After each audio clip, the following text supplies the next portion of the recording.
what will you do the first day that you are no longer head of NIAID? Probably sleep an extra hour and not get up at 5 o'clock in the morning the way I have for the last 40 years. That's the All first right, thing to do. you deserve it. You deserve it.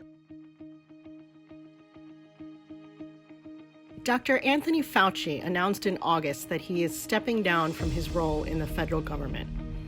He will leave the position he's held for 38 years as the director of the National Institute of Allergy and Infectious Diseases, as well as his role as chief medical advisor to President Biden. As a health reporter, I've spoken to Dr. Fauci numerous times over the years about the major outbreaks during his career: HIV, Ebola, H1N1 flu, SARS, MERS, and of course COVID-19. Before his transition to a new role this month, I took the opportunity to conduct an exit interview to discuss his achievements as well as his plans for the future. My wife jokingly calls it a rewiring. I actually call it sort of the next chapter in my professional and personal life. What I would like to do is to lecture and write and advise to the extent that my advice is solicited. I have to offer 54 years of experience as a scientist at the NIH, 38 years of running what everyone agrees is the largest and most important infectious disease research institution in the world, and the privilege that I've had of advising 7 presidents of the United States over that almost 40 years. As we've gone over the last 38 years that I've been in a position of leadership and policy making at the NIH, that things have really evolved into, unfortunately, a rather intense,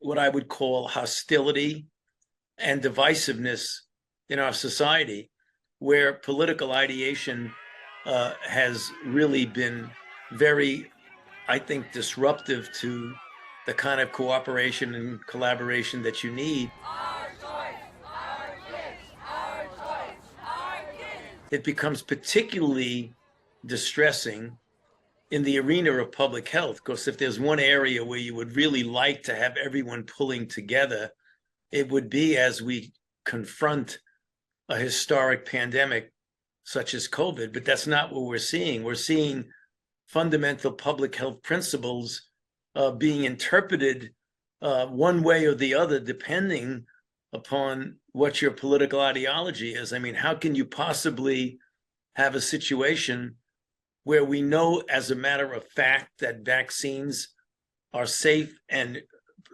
extraordinarily life-saving if you look at the data, and yet there are people who, for a variety of misinformation, disinformation, and conspiracy theories, don't want to get vaccinated? That just doesn't make any common sense. You mentioned the 7 presidents with whom you have worked. I wonder if you could quickly provide us a little perspective on what it was like to what your job was like under each of them. And you mentioned kind of the new perspective we now have on the intersection between politics and science. And I wonder if you could comment a little bit on how you've seen that change during the course of your career. The phenomenon of having advised 7 presidents is that a lot of what I can do and the role I have during an administration depends on the circumstances that are existent within the time frame of that particular administration. George W. Bush, when it comes to HIV/AIDS, in my mind, has had the most impact of anybody. In the face of preventable death and suffering, we have a moral duty to act, and we are acting. And that has to do with the fact that he gave me the privilege and the honor of being one of the architects of the PEPFAR program, which, as we know, has saved more than 20 million lives. So even though there's controversy about other aspects during the administration, the fact is, when it comes to saving lives, that was, I think, the epitome of what we've seen.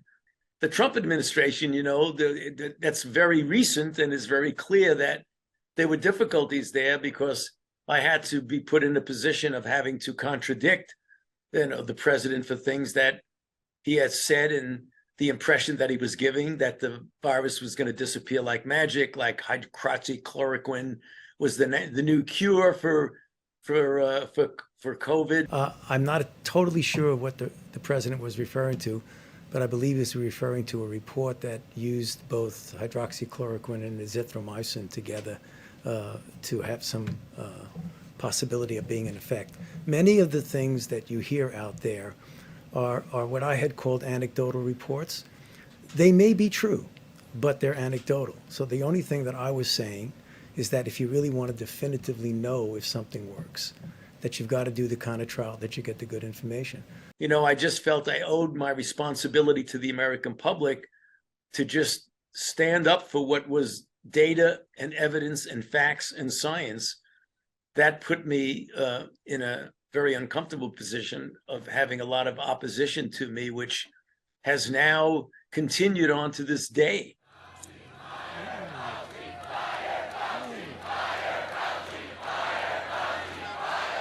What we're dealing with today is a reflection of the divisiveness in society, where people talk about things that are patently untrue, conspiracy theories, a normalization of untruth.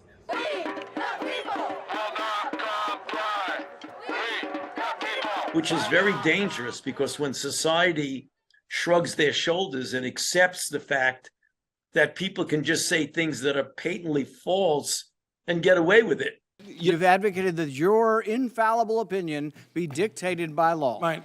You personally attack me, and with absolutely not a shred of evidence of anything you say. So I would like to make something clear to the committee.